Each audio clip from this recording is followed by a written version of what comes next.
ॐ नारायणाय नमः विष्णवे नमः परमात्मने नमो नारायण नमो नारायण नमो नारायण नारायण नारायण नारायण। ॐ श्रीगणाधिपते नमः सरस्वती नमः शिवाय नमः शिवाय नमः इंद्राय नमः मातृभ्यो नमः सर्वदेवो नमः सर्वेभ्यो नमः। प्रिय प्रवचनों में आपके सामने श्री विष्णु पुराण का तीसरा का दूसरा अध्याय इक्ष्वाकु वंश का वर्णन तथा सामायिक क्षेत्र का वर्णन लेकर आपके सामने प्रस्तुत हुआ हूँ। आशा है आपको अच्छा लगेगा, तो लाइक कीजिएगा, कमेंट कीजिएगा। तो मैं प्रस्तुत कर रहा हूँ आपके सामने दूसरा अध्याय इक्ष्वाकु वंश का वर्णन तथा सौहार्द का चरित्र का वर्णन है, प्रसंग है। तो आप ध्यान से सुनिएगा, बताइएगा कैसा है। श्री पाराशर जी बोले, जब तक रेवत तमी ब्रह्मलोक से लौटकर नहीं आए थे, उसी समय पुण्यजन नामक राक्षसों ने कुशस्थली नामक उनकी पुरी को ध्वस्त कर दिया था। उसके 100 भाई राक्षसों के डर से 10 दिशाओं में भाग गए। उसी वंश से क्षत्रिय गण उत्पन्न होकर समस्त दिशाओं में फैल गए।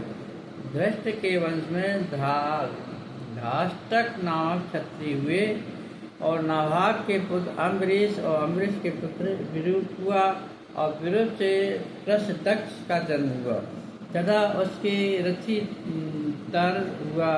रथितर के वंशज क्षत्रिय संतान होते हुए भी अंगिरस कहलाए, अतः वे क्षत्रोपेत ब्राह्मण हुए। सीखने के समय मनु की घ्राणेन्द्रिय से इक्ष्वाकु नाम का पुत्र उत्पन्न हुआ।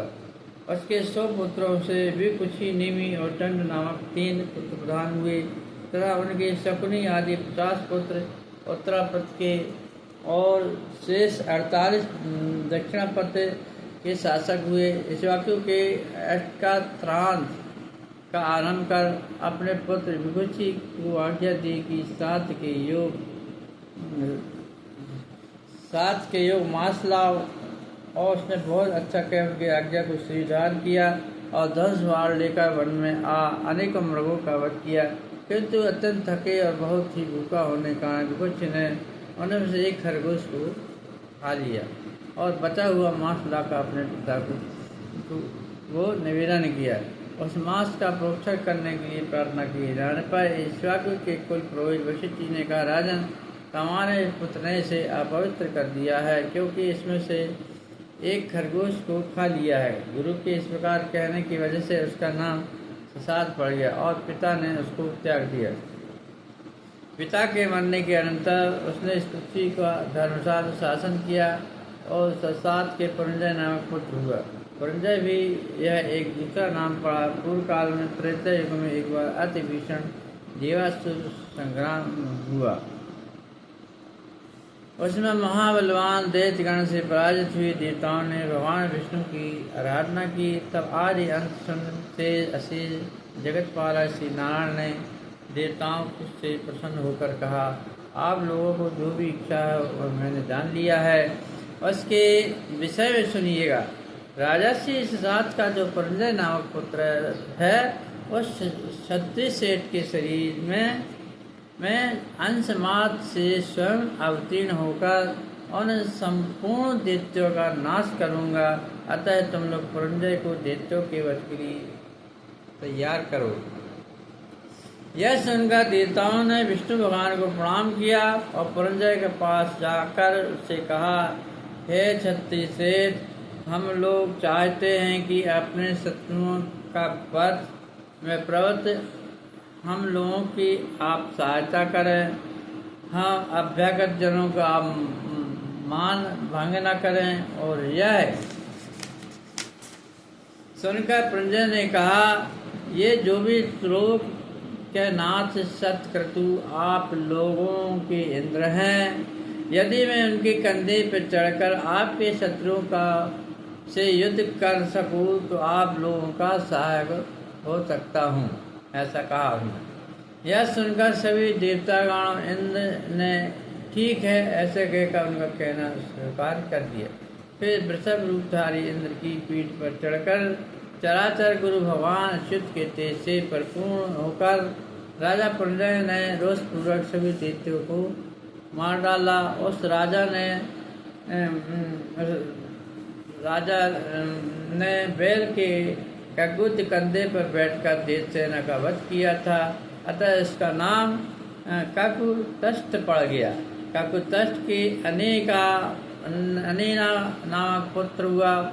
अनेना के प्रतु के विष्टरास, उनकी चांद युनाश तथा उस चांद युनाश की शाश्वत नामक पुत्र हुआ, जिसने शाश्वतपुरी बसाई थी।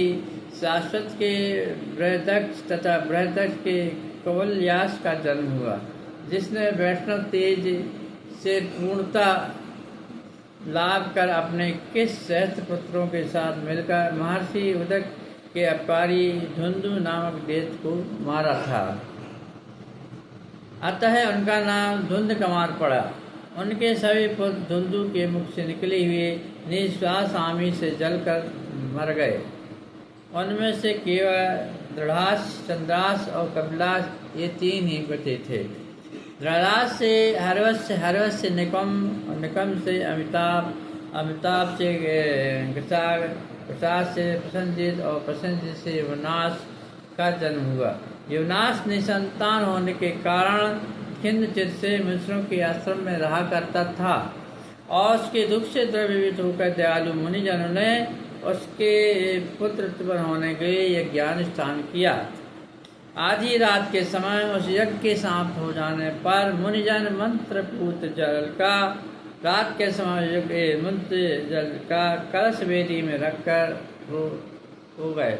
उनके सो जाने पर अत्यंत पिपासी कुल होकर राजा ने उस स्थान में प्रवेश किया और सोए होने के कारण उन ऋषियों को उन्होंने नहीं जगाया तथा उस अपरिमित महात्मशाली कलश के मंत्रपूर्ण जल को उसने क्या किया, पी लिया। और जागने पर ऋषियों ने पूछा कि इस मंत्रपूर्ण जल को किसने पिया है। इसका पान करने पर ही युवनाश की पत्नी महाबल विक्रमशाली पुत्र उत्पन्न करेगी। यह सुनकर राजा ने कहा, मैंने ही बिना जाने यह जल पी लिया है। अतः युवनाश के उदर में गर्भ स्थापित हो गया और कम से बढ़ने लगा। यथा समय बालक राजा की दाई को फाड़ कर निकल आया। यथा समय बालक राजा की दाई को फाड़कर निकल आया, किंतु उससे राजा की मृत्यु नहीं हुई। तदनंतर उसने जन्म लेने पर मुनि ने कहा, यह बालक क्या पान करके जीवित रहेगा। उसी समय देवराज ने आकर कहा, यह मेरे आश्रय जीवित रहेगा। अतः इसका नाम मानधाता हुआ। देवेंद्र ने उसके मुख में अपनी तर्जनी अंगूठी के पास की उंगली दे दी और वह ऐसे पीने लगा। उस अमृतमय उंगली का आस्वाद करने से वह एक ही दिन में बढ़ गया। तभी से चक्रवर्ती मानधाता सप्तदीपा पृथ्वी का राज भोगने लगा। इसके विषय में यह कहा जाता है कि जहाँ से सूर्योदय होता है वो जहाँ तक अस्त होता है उस सभी क्षेत्र में युवनाश के पुत्र मानधाता का ही राज था। मानधाता ने सतबिंदु की पुत्री बिंदुमती से विवाह किया और उससे पूर्व कुछ से अम्बरीश और मुचकुंद नामक 3 पुत्र उत्पन्न हुए तथा उसी बिंदुमती से उनकी 50 कन्याएं भी हुई थी। उसी समय बृहद्रथ संवार नामक महर्षि ने 12 वर्ष तक जल में निवास किया। उस जल में सम्मत नामक एक बहुत सी संतानों वाला अति दीर्घाय मत्स्यराज था।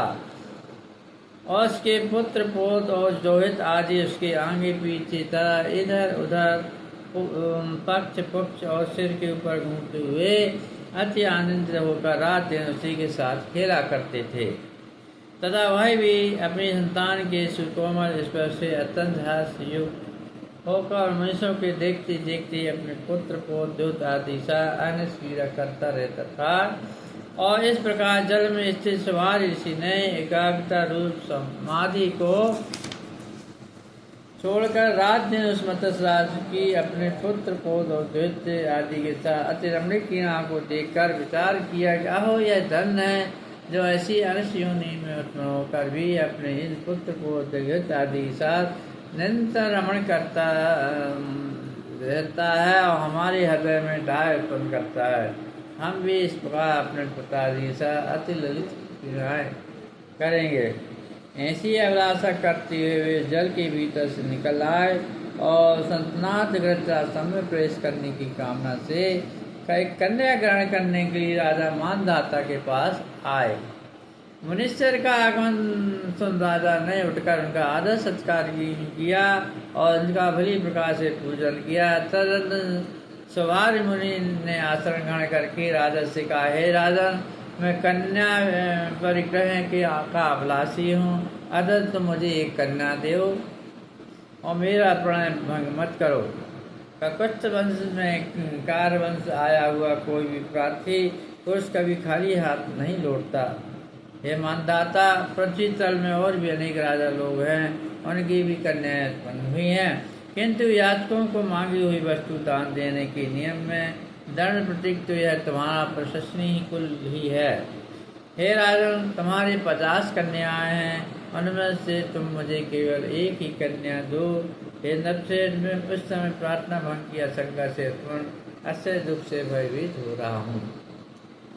श्री पारस जी बोले, ऋषि के ऐसे वचन सुनकर राजा ने उनसे जरा रीढ़ देखकर श्राप के भय से नमस्कार करने में कातर से डरते कुछ नीचे को मुख करके मन ही मन चिंता करने लगे। सवार जी बोले, हे राजन, तुम चिंतित क्यों होते हो? मैंने इसमें कोई अशक बात तो कही नहीं। जो कन्या एक दिन तुम्हें देनी है, उससे यदि तुम कथा जो सके देनी है, उससे यदि तुम कथा सो गए तो तुम क्या नहीं प्राप्त कर सकते हो। तब भगवान सवारी के हिसाब से भयभीत हो राजा मानधाता ने नम्रता पूर्वक सवारी मुनि से कहा। राजन बोले, हे भगवान, हमारे कुल की यह रीत है कि जिस सत्कुलोत्पन्न वर्ग की को कन्या पसंद करती है वह वैश्यों को दी जाती है। आज से प्रार्थना तो हमारे मनोरथ से भी परे है।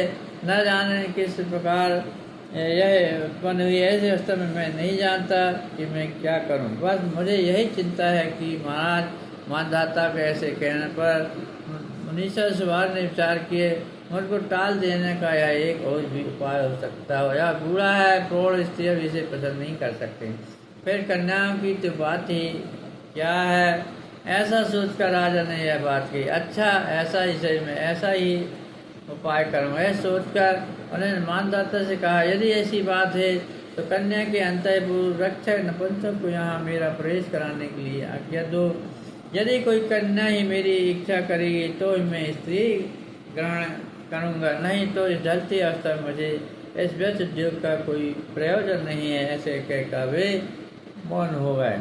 तब मुनि के साप की आशंका से मानदाता ने कन्याओं के अंतःपुर रक्षक को आज्ञा दे दी और इससे अंतःपुर में प्रवेश करती भगवान सवारी ने अपना रूप सगस्य गंधर्व गण से भी अतिशय मनोहर बना लिया। उस ईश्वर को अंतःपुर में ले जाकर उसने उस कन्या से कहा, तुम्हारे पिता महाराज मानदाता की आज्ञा से ब्रह्म ऋषि हमारे पास कन्या के लिए पधारे हैं। मैंने उनसे प्रतिज्ञा की है कि मेरी जो कोई भी कन्या उसे पसंद करेगी, वर्ण करेगी, उसको शिक्षणता में किसी प्रकार की बाधा नहीं डालूँ। यह सुनकर उन सभी कन्या ने पति के राज का वर्ण करने वाली हाथियों के समान अनुराग आनंद पूर्वक अकेली मैं ही वर्ण करूँगी ऐसा कहते हुए उन्हें वर्ण कर लिया। ये परसर कहने लगे, अरे बहनों, व्यर्थ चेष्टा क्यों करती हो? मैंने इनका वर्ण किया, ये तुम्हारे अनुरूप है भी नहीं। विधाता ही ने मेरा भर्ता और मुझे इनकी भार्या बनाया है। अतः तुम शांत हो जा। अंतःपुर में आती सबसे पहले मैंने ही इन्हें वर्ण किया था, तुम क्यों मरी जाती हो। अन्य सभी विकल्प थी उनको वर्ण करने के लिए। इस प्रकार मैंने वर्ण किया, पहले वर्ण किया, ऐसे कहकर राज करना में उनके लिए बड़ा कलह होने लगा। जब उन समझ करने में रावण सभी अनंत कीर्ति मनोज का वर्णन कर लिया, तो कन्या रक्षक ने नम्रपूर्वक राजा से संपूर्ण वृतांत ज्यों का त्यों सुना दिया। तो कन्या रक्षक ऐसी पासे जी बोले, यह जानकर राजा ने यह क्या कहता और कैसे हुआ, मैं क्या करूं, मेरे क्यों है अंदर जाने के लिए कहा था। इस प्रकार सोचते हुए अत्यंत व्याकुल चित्त से इच्छा न होते हुए भी जैसे अपने वचन का पालन किया और अपने विवाह संस्कार महर्षि ने समझ कन्या को उनके आश्रम में भेज दिया। सभी 50 कन्या ने वर्ण किया। यहाँ आकर उन्होंने दूसरे विधाता के समान अशेष शिल्प कल प्रणेता विश्वकर्मा को बुलाकर कहा कि इन समझ कन्याओं से प्रत्येक के लिए एक पृथक महल बनाओ, जिनमें खिले हुए कमल, कूदते हुए सुंदर हंस तथा कारण्डव आदि जल पक्षी सोवी जलाशय हो, सुंदर उपवन बिस्तर ओढ़ने के बाद चारों तरफ खुला हुआ स्थान हो। तभी संपूर्ण शिल्प विद्या के विशेष आचार्य विश्वकर्मा ने भी उनकी आज्ञा अनुसार सब कुछ तैयार कर दिया। कुछ पल में ही महर्षि सवारी की आज्ञा से उन महलों में निवार अनंत नाम की महानिधि निवास करने लगी।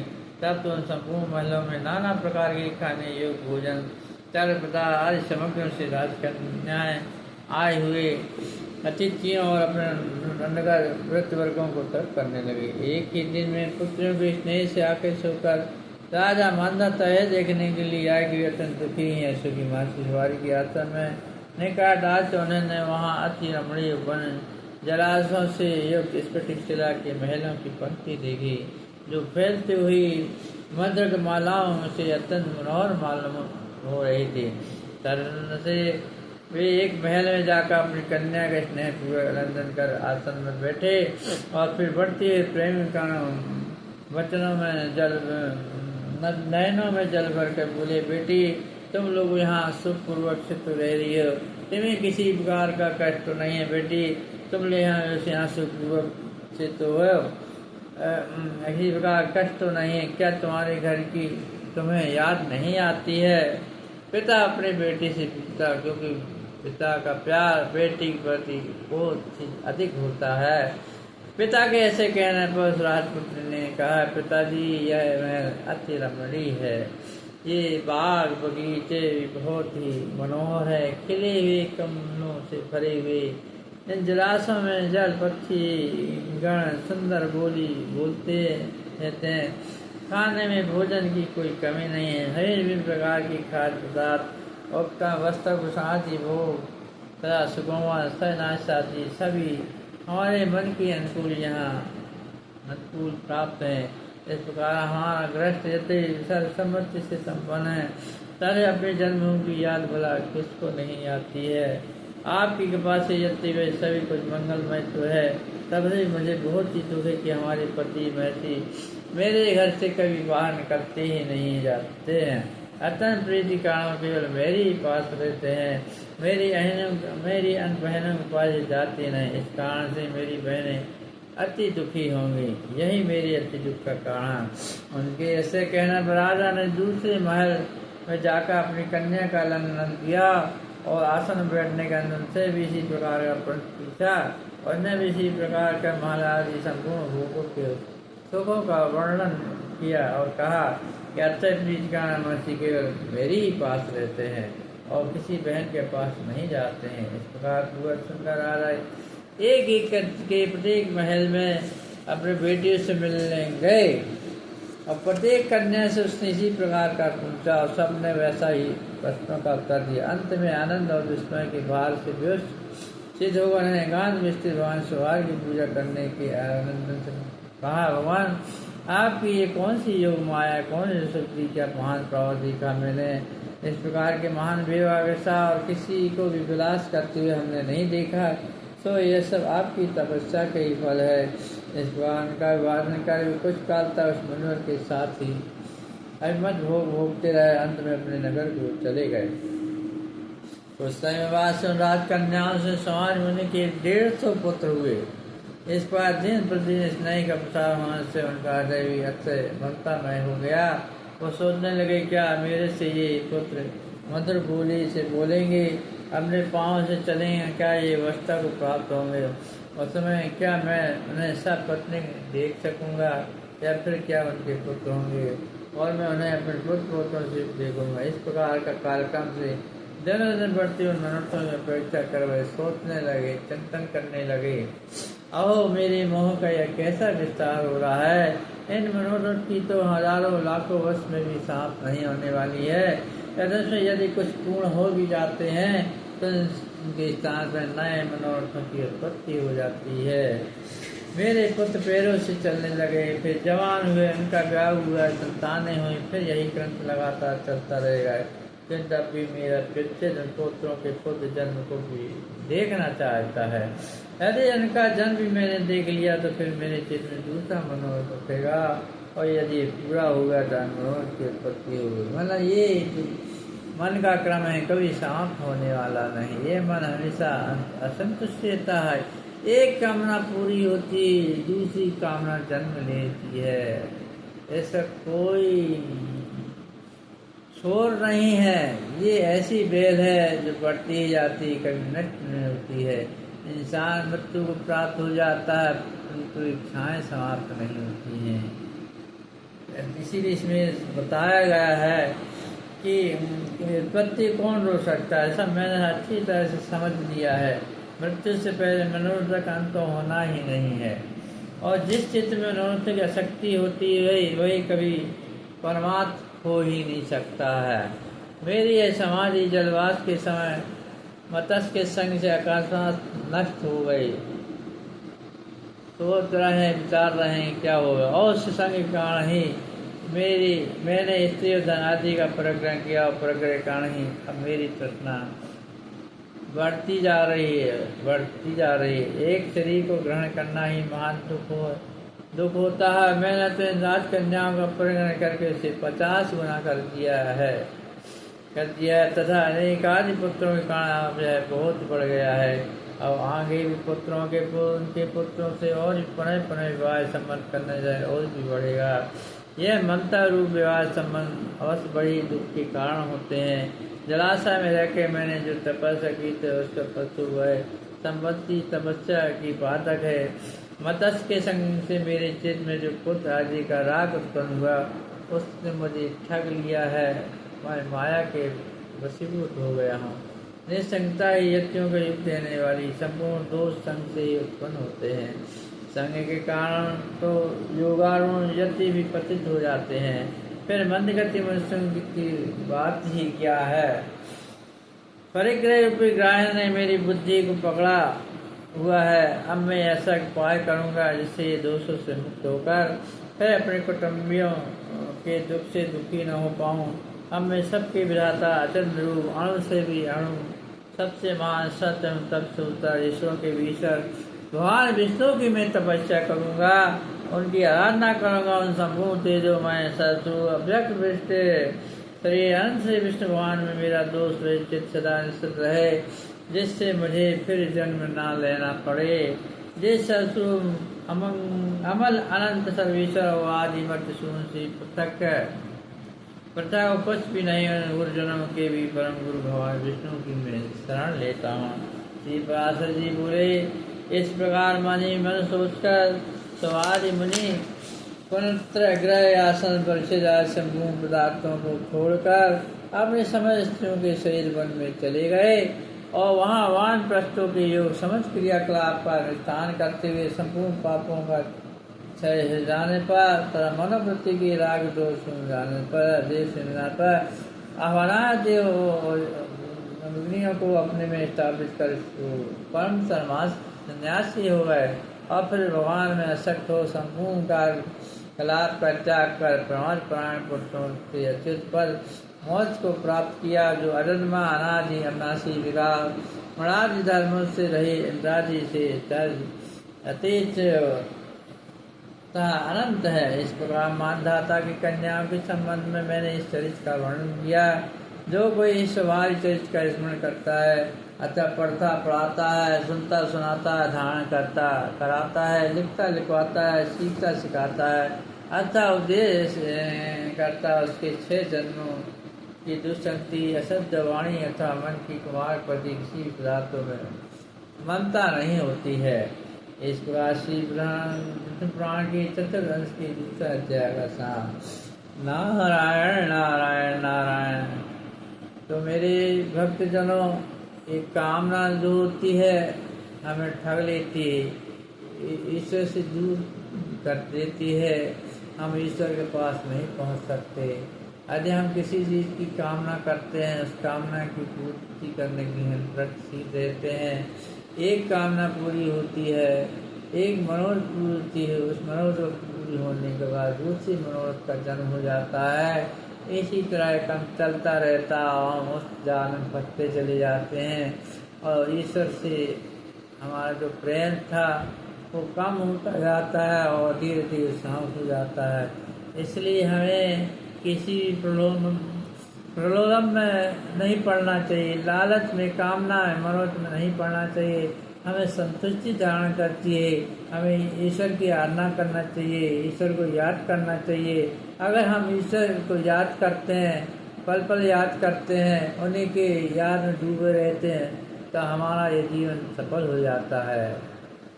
नारायण नारायण नारायण। दोस्तों, यदि अच्छा लगा हो तो ज़रूर लाइक कीजिएगा, कमेंट कीजिएगा।